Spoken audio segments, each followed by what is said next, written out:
¿Cómo están?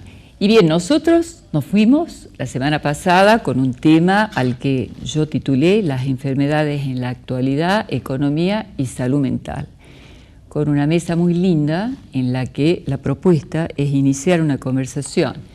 Puntualmente, el inicio de la conversación tenía que ver con lo que a mí me afecta y seguramente que a muchos profesionales en relación a cómo se presentan los enfermos hoy. Y si uno puede hablar de una relación entre esa forma de presentación y los males de la época, la atmósfera social, las cuestiones que no han mejorado, que tal vez han cambiado o han empeorado, o el mal uso de los avances también, podríamos decir, ¿por qué no? A veces las cuestiones están en muy buenas condiciones para que la calidad de vida sea mejor y sin embargo se empeoran.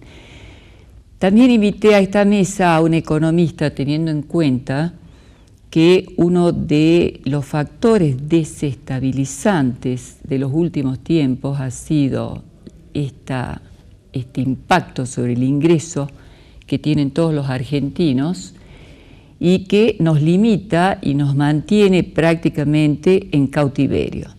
Nos vamos a un pequeño corte con nuestros oficiantes y ya volvemos con los invitados.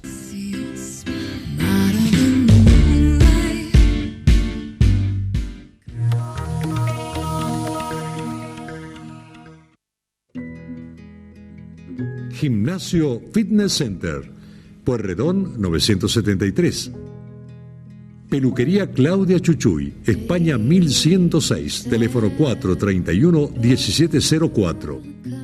Alarmas Dinelec, teléfono 431-3914. Gama, Spa de Jorgelina Lavaque, Paseo Güemes 161. Intendencia de la Municipalidad de Salta.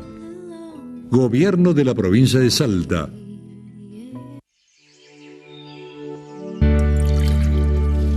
Los salteños tenemos la fuerza para arrancar todos los días con las mismas ganas. Tenemos la capacidad de cuidar muy bien lo que es nuestro y de darle valor a lo más valioso que tenemos. Los salteños tenemos la decisión de mejorar todo eso que puede ser mejor, ya sea con lo último en tecnología, con una pala o con una palabra, pero siempre con compromiso. Los salteños tenemos el empuje para llegar a cualquier parte y la convicción para no detenernos. Los salteños tenemos compañía y es de todos.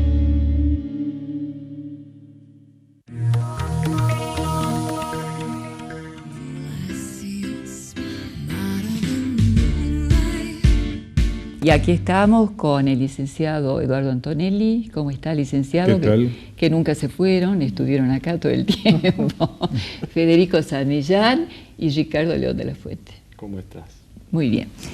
Decíamos cuando nos fuimos en el programa anterior que en realidad nos impresionaba a todos esta presentación de la que hablamos, del sufrimiento, ustedes en relación a la parte cardiológica, el licenciado hizo sus puntuaciones sobre cómo se podría evitar y cómo algunas cosas se han empeorado en los últimos tiempos, pero nos fuimos con un tema y que es, yo diría, cuando hablaba de ese síndrome de Estocolmo, la falta de reacción ante lo peor, podríamos decir, o la reaccionista que viene acompañada de la mano del sufrimiento. O sea, pareciera que en algunas situaciones los cardiólogos, yo creo que ustedes ven en las últimas a las personas porque ya llegan convencidas que se van a morir. Es más, yo creo que muchos hemos pasado por esas situaciones donde no sabemos si tenemos un problema de angustia o ansiedad, como decía Federico, o estamos al borde de la muerte. Y tal vez esto de acostumbrarse a lo peor no sea una buena idea para un país fantástico como la Argentina, con tan buenas oportunidades y con un medio ambiente que le da todas las posibilidades, porque especialmente en Salta, donde tiene todos los climas, donde hay agua, hay granos, hay hacienda es solo cuestión de administrar. ¿Qué vamos a hacer con estos temas? ¿Y qué vamos a hacer nosotros con nuestros pacientes? Sí, es un tema muy interesante, la cuestión de los recursos y de los que se dispone, ¿no? Hablabas antes también de lo que es lo que avanzó la tecnología, lo que son los nuevos tratamientos, también no solo en diagnóstico, sino directamente en lo que es tratamiento de todas las enfermedades. Todos los días se avanza.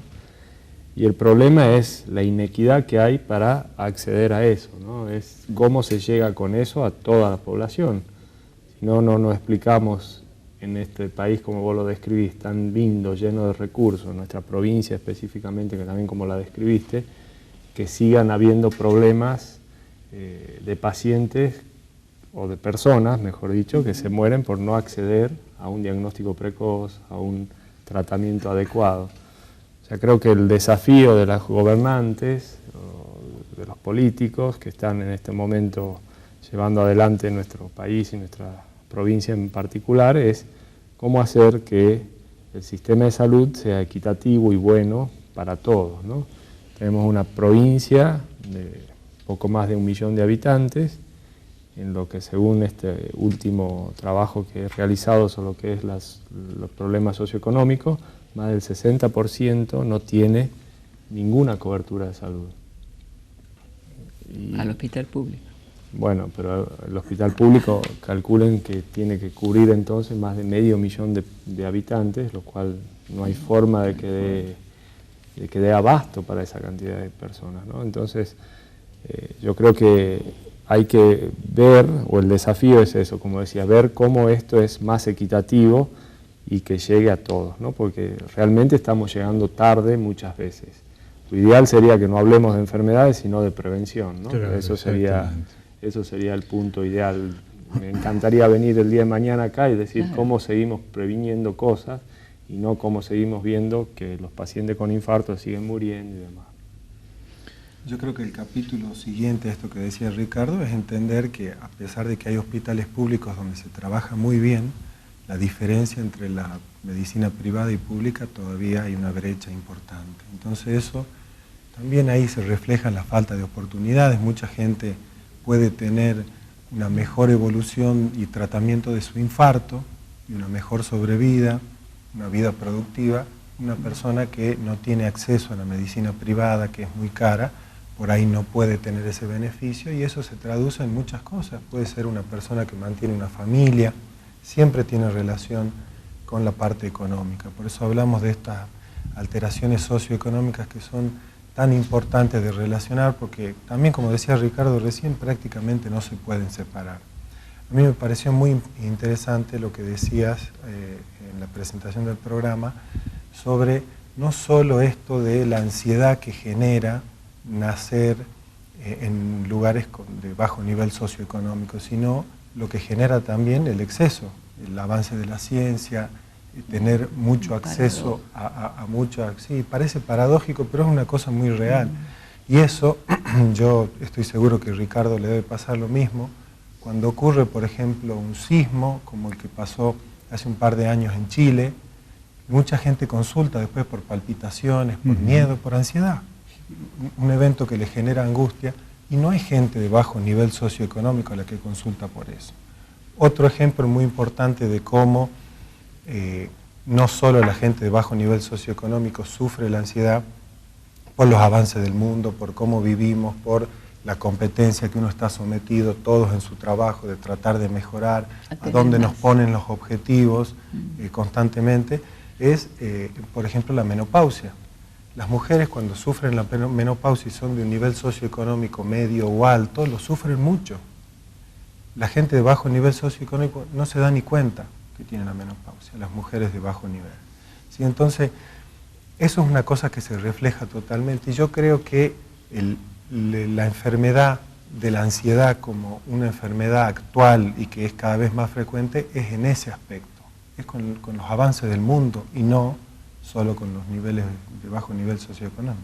Sí, es real esta cuestión desbordante, ¿no es cierto?, en donde está el problema como parte en nuestro país en una cuestión imprevisible que tiene, digamos, otros factores que lo acompañan, como esa red de seguridad que te puede acompañar y que de pronto no la tenés porque se aumenta el delito. O sea, la falta de ingresos obviamente hace que alguien que antes no robaba, robe.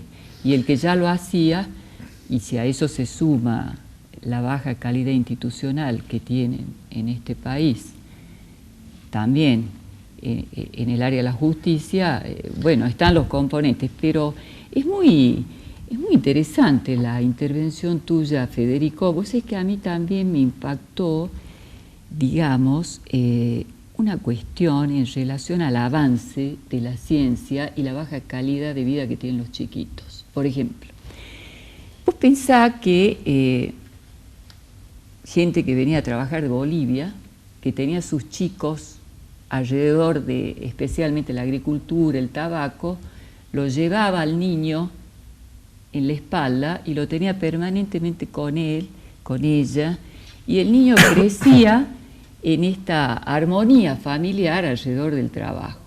Con el tiempo se produce una deshumanización del nido familiar que fue acotada, después le cuento, licenciado, por el rector de la universidad y por Mónica Farfán, como causa de la deserción después en la universidad. ¿De qué manera?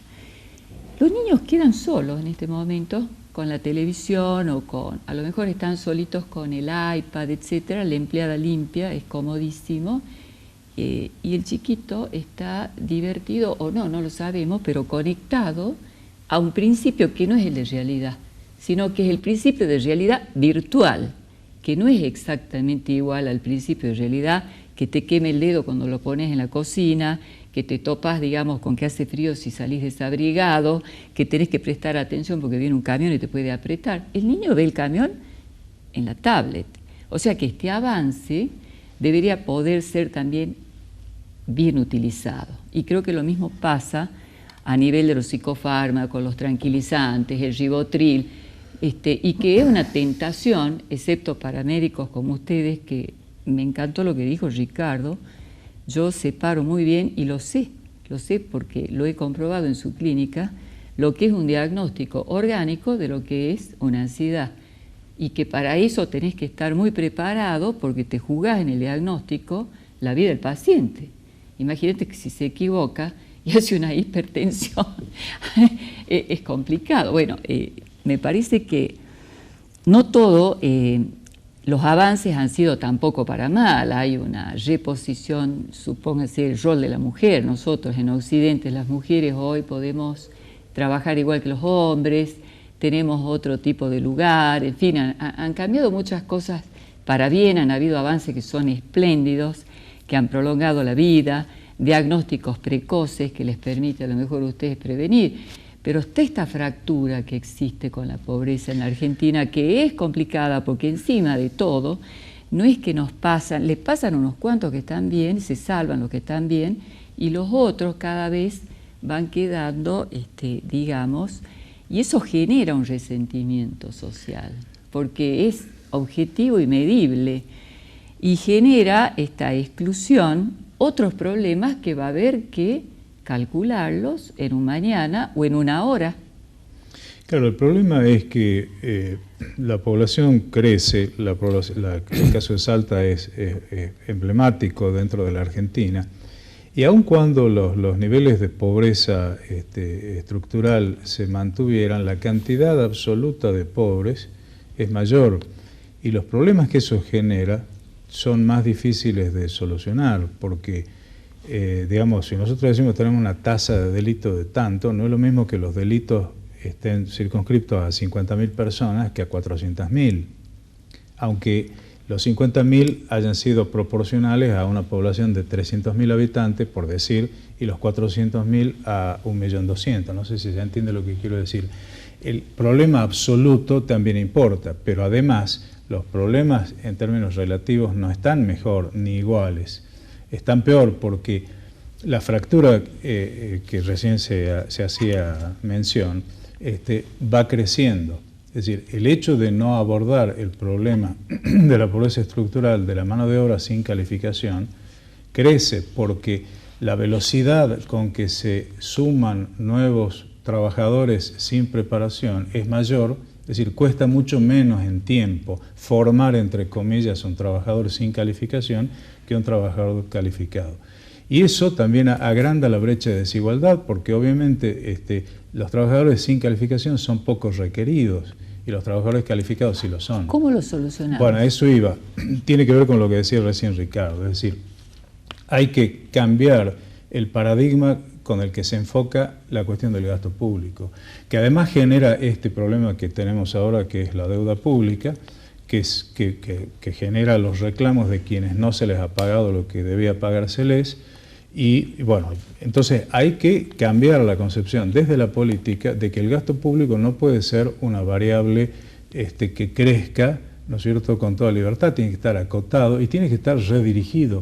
Es decir, nosotros tenemos que gastar menos en burocracia. ¿Y quién controla? Bueno, por eso hay que hacer, yo decía fuera del programa, nosotros discutimos si el voto electrónico es un avance o no, pero no discutimos que el problema de fondo es la lista sábana, que hace que la legislatura, que tiene que ser quien representa, ¿no es cierto?, a la población, no la representa.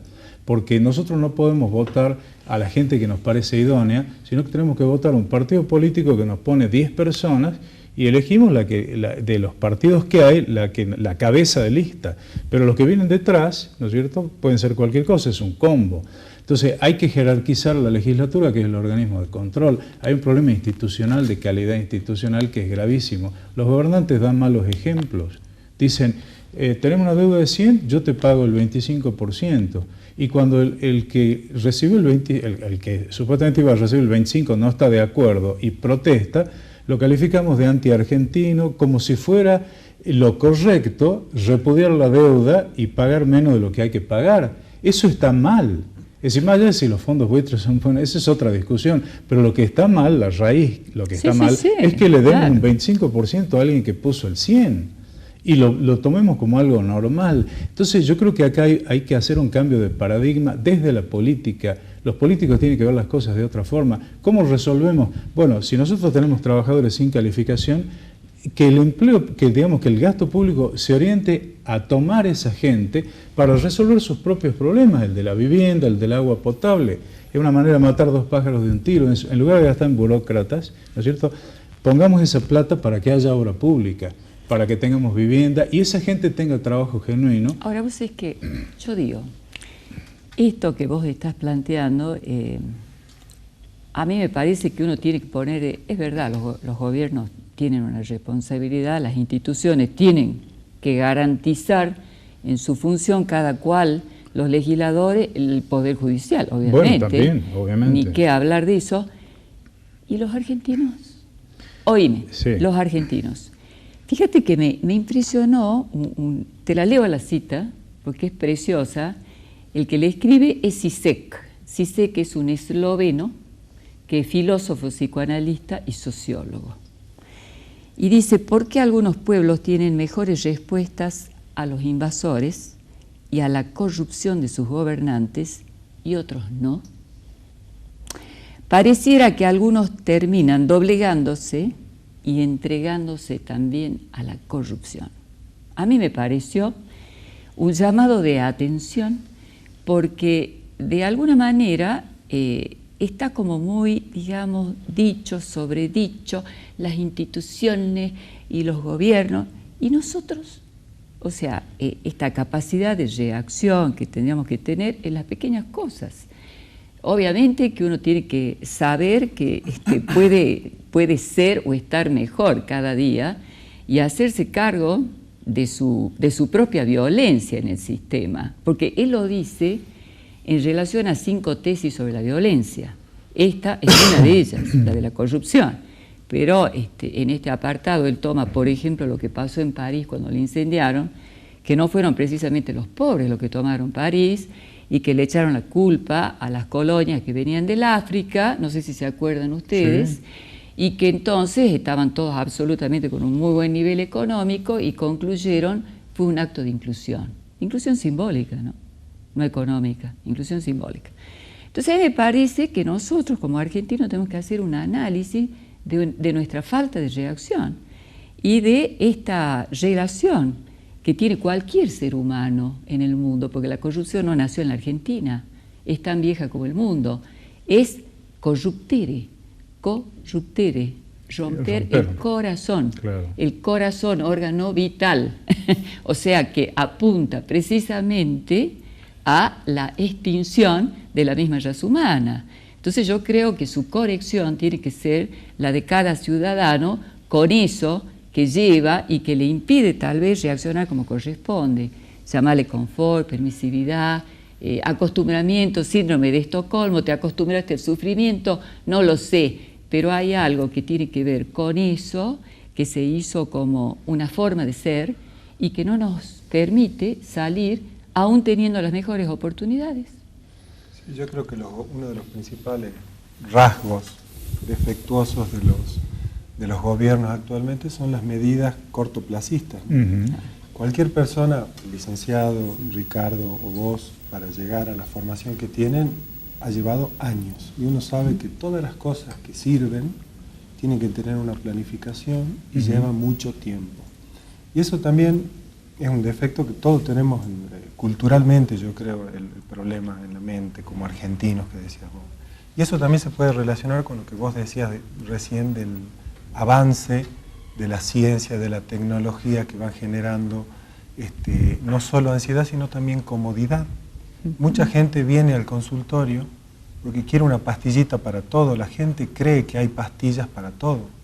Quieren bajar de peso. Lo diga un médico, bien.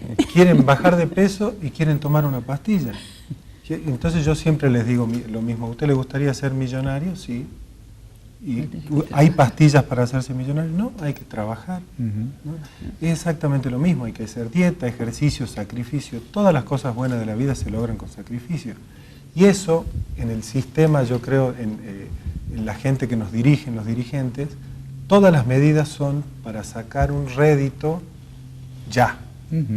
Nadie toma medidas importantes porque si algún gobierno tiene que tomar una medida importante en cuanto a salud o educación, el rédito no lo va a tener este gobierno, lo va a tener ni siquiera el próximo, lo va a tener dentro de 15 años. Entonces nadie toma, Cristina no creo que tome medidas para que se beneficie Macri o Scioli. Yo creo que un rasgo defectuoso importante del sistema es ese, ¿no? El corto plazo. Y la gente solos. Uno lo ve en los niños, todo lo que los niños es todo ya, todo el corto plazo, ¿no? Eso me parece. Pero creo que es muy grave también el problema de los ejemplos. Si los ejemplos vienen desde arriba y los ejemplos que tenemos de los gobernantes es que no hay que pagar la deuda, no hay que hacer esto, que el mundo es el malo, nosotros somos perfectos, pero el mundo es malo, la culpa la tiene el otro. Entonces, bueno, si alguien pasa un semáforo en rojo no nos debería sorprender. Si un gobernante dice que no hay por qué pagarle a fulano, sí, pero el otro no. Yo hoy, siendo legislador, que quería que se le pagara una deuda que se contrajo hace muchos años con gente que había comprado letras de tesorería del gobierno para fortalecer el entonces bono salteño, que colapsó el bono, bueno, por razones parecidas a las que vivimos hoy. Entonces yo, como legislador, quería hacer un proyecto de ley para devolverles. Entonces a mí me decían, y bueno, ¿qué te preocupa si la mayoría son judíos? Me contestaron. O sea que si son judíos, para empezar que no era cierto, porque había de todo. Pero es decir, ¿cómo podemos razonar en esos términos? Es decir, si es judío, entonces no hay problema con que, o si son bonistas, buistas, entonces eso no les pagamos. Es decir, este es lindo, le pagamos. Es decir, esa visión de parte de alguien que está en la clase dirigente es algo gravísimo. Y creo que eso es lo que... Y es una violencia. Y una violencia. Eso es una forma de violencia espantosa. Oíme, en realidad pasas de víctima a victimario, es una violencia espantosa porque se puede convertir en algo... pensaba, por ejemplo, toda la metodología esta de perseguir a los militares en nombre de los derechos humanos y hacer el bien. Pero ¿cuál es la metodología? Es la persecución, es el atropello, o sea que han caído en lo mismo que ellos condenan, podríamos decir.